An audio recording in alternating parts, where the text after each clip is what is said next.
नमस्ते। Stereo science academy में आप सभी का स्वागत है। मैं अशोक कुमार सुमन, सहायक आचार्य रसायन शास्त्र। मैं आपको पढ़ाऊंगा स्पेक्ट्रोस्कोपी। देखिए, हमने आपके लिए कोर्स लॉन्च किया है और आपको यहाँ पर जो भी फैकल्टी है वो वेल क्वालिफाइड फैकल्टी है। और हमने आपके लिए जो कोर्स लॉन्च किया उसमें ये इस बात का विशेष ध्यान रखा गया कि आपके जो ये इसको पढ़ने के बाद हमारा जो सिलेबस कोर्स है उस ऐप के थ्रू वो पढ़ने के बाद आपका एकेडमिक रिकॉर्ड तो सुधरेगा ही सुधरेगा, साथ ही साथ आपकी कंपटीशन की तैयारी भी अच्छे से हो जाएगी। क्योंकि हमने जो सिलेबस को पढ़ाया वो इस प्रकार से पढ़ाने की कोशिश कर रहे हैं। हमने जो सिलेबस पढ़ाएंगे उसको इस प्रकार से पढ़ाने की कोशिश कर रहे हैं कि वो आपके लो लेवल से हाई लेवल तक का कवर हो जाए। तो यहाँ पर जो फर्स्ट में स्पेक्ट्रोस्कोपी पढ़ाऊंगा आपको, मैं पढ़ाऊंगा घूर्णन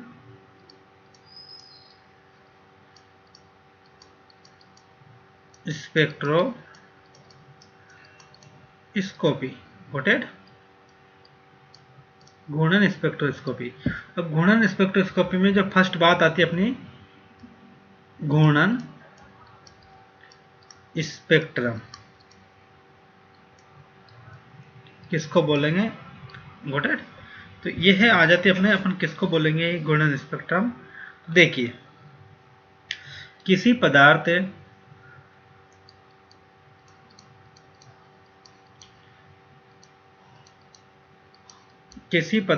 को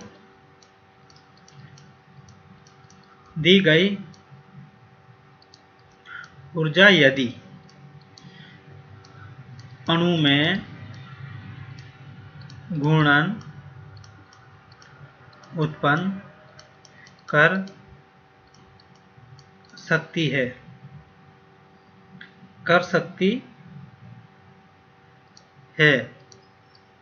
तो हमें घूर्णन स्पेक्ट्रम प्राप्त होता है। अब देखिए, अब एक बात और ध्यान रखना कि मॉलिक्यूल में घूर्णन इजीली हो जाता है, इसलिए किसी अणु में घूर्णन के लिए सबसे कम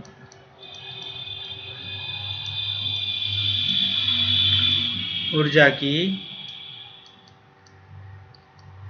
आवश्यकता होती है। ठीक है, बात ये आती है, अपन जो ये घूर्णन स्पेक्ट्रम प्राप्त करते हैं ना, तो इस स्पेक्ट्रा को प्राप्त करने की तकनीकी क्या कहलाती है? माइक्रोवेव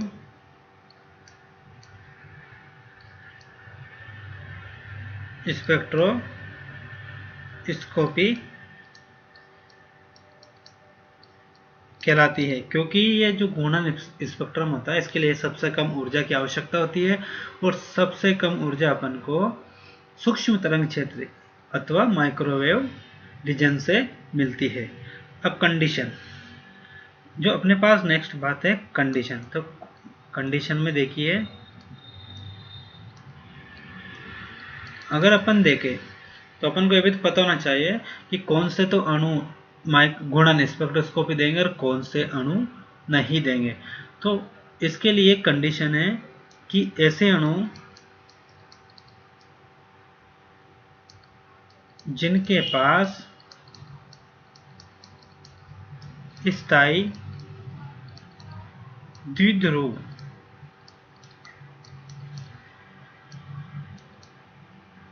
आघूर्ण हो अथवा द्विध्रुव आघूर्ण रखते हो, ऐसे मॉलिक्यूल घूर्णन स्पेक्ट्रा देते हैं।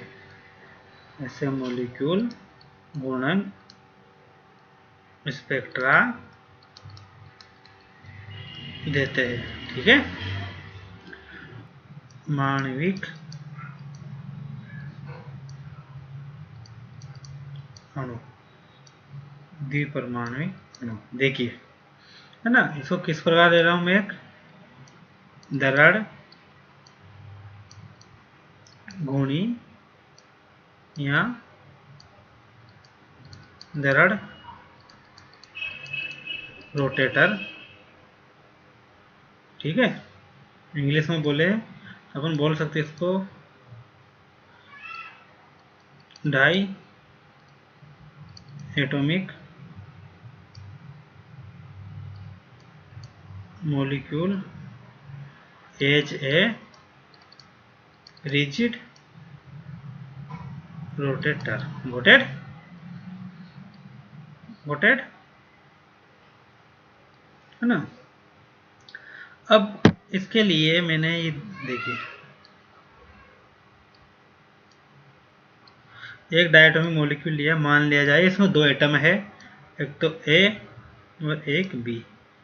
इसका सेंटर ऑफ मास जो सेंटर ऑफ ग्रेविटी है वो ये है ना, ये मैंने बोल दिया इसको सी जी, ये अक्ष जा रहा है। इस अक्ष से मैंने माना कि एक द्विपरमाणु अणु क्या ए बी, जिसमें दो परमाणु ए और बी है, का द्रव्यमान क्रमशः इसका द्रव्यमान m1 और इसका द्रव्यमान m2 है ना। अब इन दोनों एटम के बीच की जो दूरी है वो है r, और सेंटर ऑफ ग्रेविटी से जो m1 की दूरी है वो माना कि मैंने r1, और सेंटर ऑफ ग्रेविटी से जो m2 एटम है उस तक की दूरी है r2, है ना। ठीक है, यहाँ तक कोई प्रॉब्लम नहीं। अब ये अणु है, अणु AB के लिए आगुण का मान होगा, इस अणु AB के लिए जो आगुण होगा वो होगा m1r1 is equal to m2r2, इसको बोल दिया मैंने समीकरण 1, है ना। इसके लिए अभी जो डायटोमिक मॉलिक्यूल है AB, इसके लिए जड़त्व आगुण, जड़त्व आगुण I का मान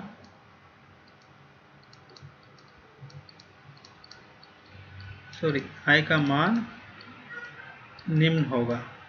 देखो क्या होगा, I बराबर होता है, अब अपने पास से जो नॉर्मल I होता है ना, एक से ज़्यादा एटम हो तो वो लिखते हैं उसको mi ri स्क्वायर, है ना, मतलब mi ri स्क्वायर का समेशन I के रेशियो, इसको इक्वेशन नंबर 2।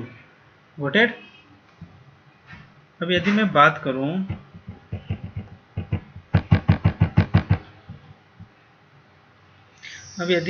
करूं कि ये कौन सा मॉलिक्यूल है, डायटोमिक मॉलिक्यूल, तो डायटोमिक मॉलिक्यूल के लिए इस द्विपरमाणुक अणु के लिए I लिखेंगे तो I क्या होगा, I is equal to m1r1 square plus m2r2 square, समीकरण नंबर 3। Got it. अब देखिए यहाँ पर समीकरण नंबर 3 होगी। अब मैं समीकरण 1 और 3 से, समीकरण 1 कौन सी है, m1r1, ये वाली है ना, m1r1 is equal to m2r2, और समीकरण 3 है I is equal to m1r1 square plus m2r2 square. यहाँ पर समीकरण 1 व 3 से देखिए, आगे समझिए, समीकरण 1 व 3 से समीकरण 1 और 3 की तुलना कर रहे हैं ना, तो I इज इक्वल टू जो m1r1 है उसकी जगह मैंने क्या रख दिया, m2r2, एक r1 स्क्वायर था ना तो r1 बच गया, प्लस इसी प्रकार m1r1 और ये r2। ठीक है, समीकरण नंबर 4। अब इसको अगर मैं आगे सोल्व करूं तो I is equal to r1 r2 तो मैंने कॉमन ले लिया, मेरे पास बचा अंदर m1 प्लस m2, इसको बोल दिया मैंने समीकरण नंबर, इसको कोई समीकरण नहीं दिया। ठीक है, अब देखिए r है, r इज इक्वल टू क्या है, दोनों की दूरी r1 प्लस r2, इसलिए अपने पास अगर मैं r2 की बात करूं तो क्या होगा, r माइनस r1, और r1 की बात करूं तो क्या होगा, r माइनस R2। ठीक है, ये समीकरण नंबर 6, दोनों को इक्वल दे दिया। अब देखिए आगे समीकरण 1 व 6 से अगर मैं दोनों की तुलना करूं तो जो मेरे पास आया है M1 R1 और M2 R2 था, तो R2 की जगह क्या रख दिया मैंने, R माइनस R1। अगर मैं इसको सोल्व करूं तो देखिए आगे सोल्व कर रहा हूं, तो M1 R1 is equal to, bracket खोल लिया मैंने, M2 R minus M2 R1। अब देखिए अगर मैं इसको M1 और R1 को इधर लेकर आऊं तो किस में आएगा, प्लस में आएगा, है ना। और प्लस में आकर इसमें क्या M2 R1 को लेकर आया तो प्लस में आएगा, और इसमें क्या कॉमन आ जाएगा, R1 कॉमन आ जाएगा, तो मेरे पास बचेगा M1 प्लस M2 और इधर बच रहा मेरे पास M2R। अब ये R1 की वैल्यू निकालूं तो मल्टीप्लाई में है, कहाँ जाएगा ये नीचे डिवाइडेशन में, तो M2R divided by M1 plus M2। ठीक है, अब देखिए इसको बोल दो समीकरण नंबर 7। इसी प्रकार अगर मैं R2 की वैल्यू निकालूं तो क्या आ जाएगी मेरे पास, M1R upon M1 plus M2, इसको बोल देंगे समीकरण नंबर 8, है ना। नोटेड। अब समीकरण 3 से, जो समीकरण 3 थी वो क्या थी मेरे पास, I is equal to M1 R1 square plus M2 R2 square. तो उसकी समीकरण नंबर 3 की वैल्यू यहाँ पर पुटअप कर दीजिए। तो M1 R1 की वैल्यू क्या है मेरे पास, M2R upon M1 plus M2 का होल स्क्वायर। सिमिलरली ये क्या था, M1 है ना, ये M2, इसकी वैल्यू है M1R upon M1 plus M2 का होल स्क्वायर। अब इसको अपन आगे सोल्व करें, अगर इसको मैं आगे सोल्व करूं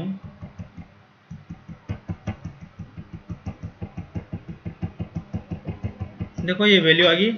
अब इस इक्वल टू,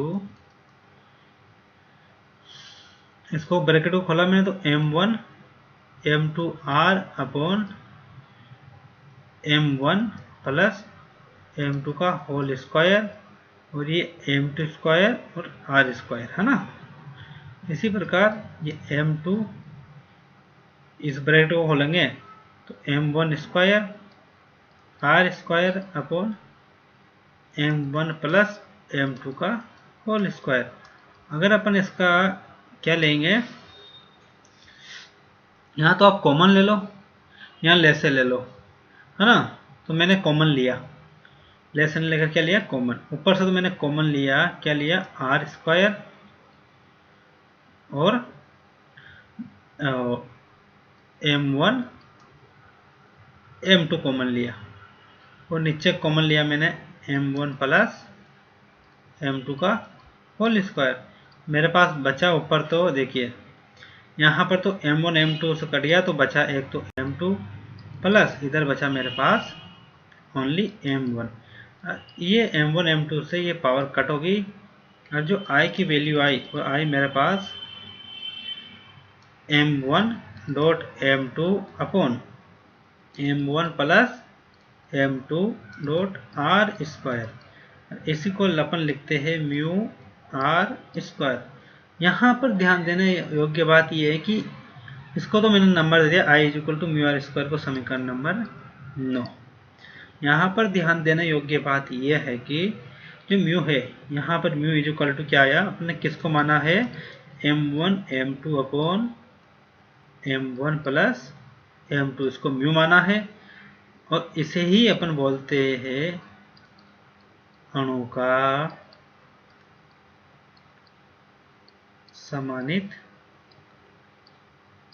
द्रव्यमान। क्या बोलते हैं इसको, अणु का समानित द्रव्यमान। देखिए आगे बढ़ते हैं अपन इसी डेरिवेशन को करते हुए। मैं आशा करता हूँ यहाँ तक आपके समझ में आ गया होगा।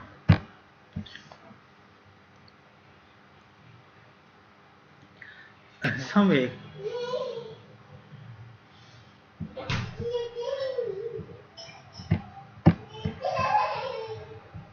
किसी डायटोमिक मॉलिक्यूल के लिए जो कोणीय संवेग होता है,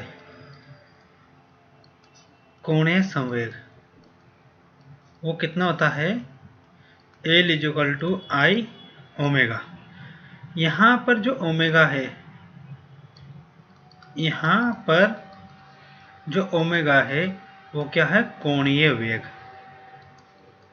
कोणीय वेग। Got it? अब लेकिन हम एक बात और जानते हैं, जो भी डायटोमिक अणु है, लेकिन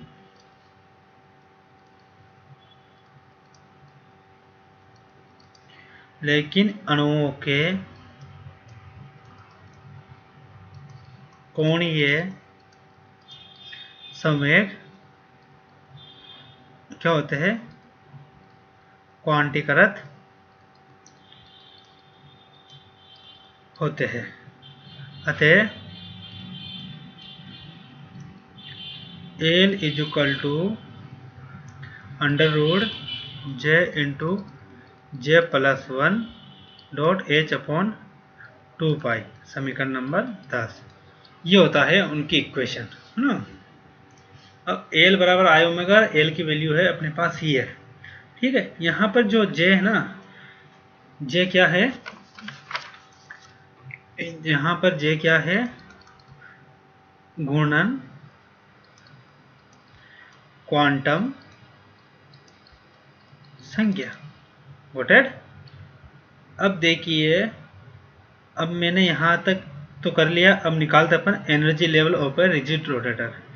इसके लिए क्या निकालेंगे अपन? Energy level. एनर्जी लेवल क्यों निकाल रहे? जब अपन ने उसको एनर्जी दी, कौन सी? माइक्रोवेव ऊर्जा दी, माइक्रोवेव एनर्जी दी, माइक्रोवेव रेडिएशन से इरेडिएशन किया, तो उसमें घूर्णन हुए, तो घूर्णन हुआ तो संक्रमण हुआ, तो कोई ना कोई एनर्जी लेवल तो है उनमें। तो क्या निकाल रहे अपन? ई रोटेशनल, घूर्णन के लिए एनर्जी लेवल। तो काइनेटिक्स ऊर्जा जानते हो, कोणीय, अगर किसी मॉलिक्यूल में कोणीय संवेग, कोणीय वेग है, तो उसकी जो काइनेटिक ऊर्जा होती है, काइनेटिक एनर्जी, है ना, गतिज ऊर्जा होती है ½ I ओमेगा स्क्वायर। अब इसको सोल्व करने के लिए मैं ट्रिक लगा रहा हूँ, ऊपर नीचे I से मल्टीप्लाई कर रहा हूँ, तो ऊपर I स्क्वायर हो गया, ओमेगा स्क्वायर हो गया, दोनों को मिलाकर मैंने क्या लिख दिया? I omega square. नीचे भी क्या लिख दिया? I। ठीक है ना। अंश और हर में मैंने किससे मल्टीप्लाई कर दिया? I से। अब समीकरण 10 से, समीकरण 10 से, ठीक है। कैसे? देखो यहाँ पर ½ L² I ओमेगा क्या कहते हैं? L कहते हैं ना, कोणीय संवेग। अब समीकरण 10 से L की वैल्यू रख दी मैंने, तो जो ई रोटेशनल है वो क्या आ जाएगा मेरे पास? ½ तो है ना, ठीक है। अब मेरे पास वैल्यू रखी मैंने L की, तो J × J+1 का तो हाँ √, इसको ऐसे लिखता हूँ, ई रोटेशनल = अगर मैं √ का वर्ग करता हूँ तो √ हट जाता है, J × J+1, और H का तो H² और 2π का 2 का 4 π²। मेरे पास क्या बच रहा है? 1/2I। ठीक है, ये मेरे पास सॉल्यूशन आ रहा है। मैं इसको अगर आगे सोल्व करूं,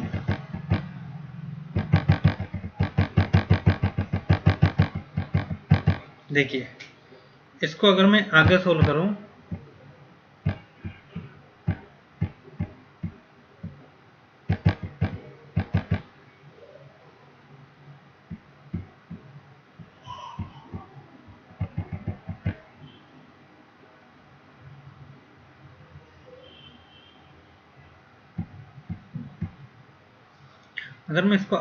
करूं, तो देखिए ई रोटेशनल = J × J+1 और H² 8 पाई स्क्वायर आई। गॉट। ये जो ऊर्जा है ये किस में है? जूल में। इसी को बोलते हैं अपन ईज, है ना। अब इस जूल वाली ऊर्जा को किस में कन्वर्ट कर लेना अपन? सेंटीमीटर में। तो देखिए नई ऊर्जा आ जाएगी ई बार जे, और किसको कब आ रही है? जब जूल को किस में कन्वर्ट कर दिया अपन ने? सेंटीमीटर इनवर्स में। और जब सेंटीमीटर इनवर्स में कन्वर्ट करते हैं तो ईजे में किसका भाग देते हैं? एच इंटू सी। ठीक है, तो मैंने एच और इंटू सी का भाग दिया, तो ऊपर तो एक एच बचा, नीचे 8 पाई स्क्वायर आई सी हो जाएगा डॉट जे इंटू जे प्लस 1। ये किस में आ गई एनर्जी अब अपनी? सेंटीमीटर इनवर्स में। गॉटेड।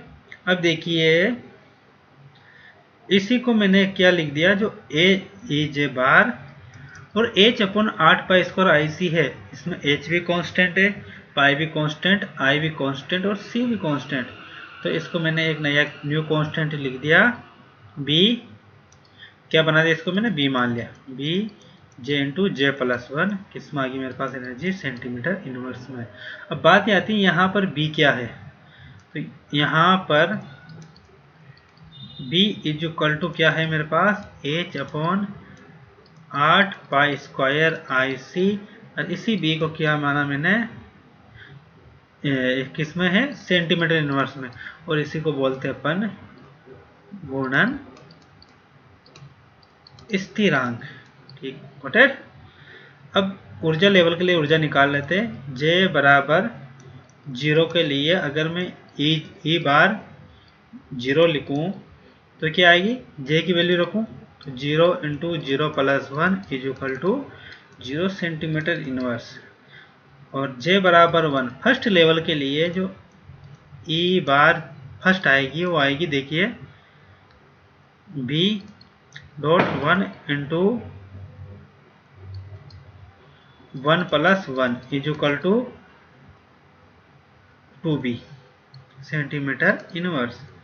सिमिलरली जे बराबर यदि मैं 2 लूँ तो जो ए बार 2 आएगी वो आएगी B 2 plus 1 is equal to 2 1 3 3 दूनी 6 6b सेंटीमीटर इनवर्स। और जे बराबर 3 लूँ, अगर मैं जे बराबर 3 मानूँ तो देखिए बी